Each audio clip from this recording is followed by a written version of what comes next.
Pregnancy में pen होना इसकी कई वजूहात हैं। वजह कोई भी है, इसको डायग्नोज करना ज़रूरी है। रॉयल गायनी इनफर्टिलिटी हब एक ऐसा प्लेटफॉर्म जहां हम फीमेल हेल्थ से रिलेटेड हर इशू पे बात करते हैं। आज हम प्रेगनेंसी में दर्द क्यों होती है उस टॉपिक पे बात करने वाले हैं। प्रेगनेंसी को हम 3 हिस्सों में डिवाइड करते हैं, first, second and third trimester. पहले 3, दरमियानी 3 और आखिरी 3 महीने। पहले 3 महीने में अगर आपको पेन है, हो सकता है वो इम्प्लांटेशन की पेन हो। जब फर्टिलाइजेशन के बाद एम्ब्रियो यूट्रस में इम्प्लांट होता है तो हल्की सी पेंशन या दर्द होती है, वो उसकी निशानी है।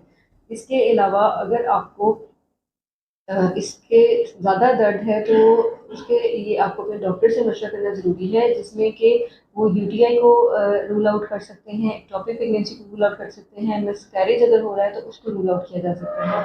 इसी तरह अगर सेकेंड ट्राइमेस्टर या दरमियानी 3 महीने में पेन है तो अगेन उसकी वजह मिसकैरेज हो सकती है, जो कि पेन कराता है। और अगर उसके साथ ब्लीडिंग है तो आपकी एक इमरजेंसी है, फ़ौरन डॉक्टर से मशवरा करना है। अगर आखिरी 3 महीने में पेन है तो उसकी अगेन बहुत सारी वजूहत हैं। पहले नंबर पे आता है पित्ते की दर्द, जो कि मैदे की जगह पे पेट के ऊपर वाले हिस्से में आगे से शुरू होकर पीछे की तरफ जाती है। इसके बाद मैदे की दर्द हो सकती है, अपेंडिक्स की दर्द हो सकती है।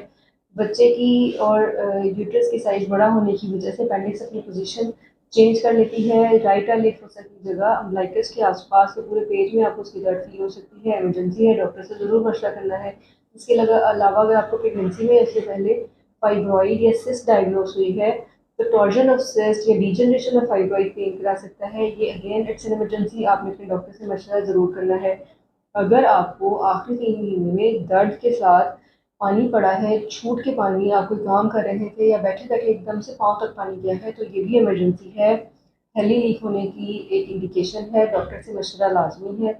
अगर आपको पेन के साथ ब्लीडिंग हुई है, छूट के हुई है या स्पॉट लगा है, ये भी एक इमरजेंसी है, जो कि आपकी जो ऑल है उसकी प्रीमेच्योर सेपरेशन या अब्रप्शन की वजह से हो सकती है, ऑल नीचे होने की वजह से हो सकती है, यूटीआई हो सकता है, यूरिन का इन्फेक्शन हो सकता है, यूरिन का बार बार आना, जल के आना, ब्लड के साथ होना, इसकी ट्रीटमेंट ज़रूरी है। कोई किडनी स्टोन अनडायग्नोज या डायग्नोज वो पेन करा सकता है, उसके लिए भी आपने अपने डॉक्टर से ज़रूर मशवरा करना है, वरना वो जो है गुर्दों को इफ़ेक्ट कर सकता है।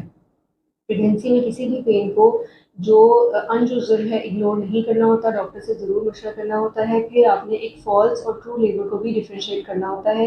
फॉल्स लेबर वो होती है जो थर्ड ट्राइमेस्टर या आखिरी 3 महीने में पेशेंट्स को अक्सर फील होती है, लेकिन वो इतना अलार्मिंग साइन नहीं होता, बिकॉज इट्स नॉर्मल। हल्की फुल्की कॉन्ट्रेक्शन आती हैं लेकिन वो रेस्ट करने से ठीक हो जाती हैं, हाइड्रेशन करने से ठीक हो जाती हैं। लेकिन अगर दर्द हर 2-2 3-3 मिनट के बाद आ रही है, रेस्ट करने से ठीक नहीं हो रही, बैक से फ्रंट की तरफ आ रही है, बच्चे की हरकत कम हो रही है, टाइटनिंग हो रही है, तो ये एक ट्रू लेबर का साइन है। आपने अपने डॉक्टर के पास जाना है, चेकअप कराना है, ताकि आपको सही सेंस में गाइड किया जा सके।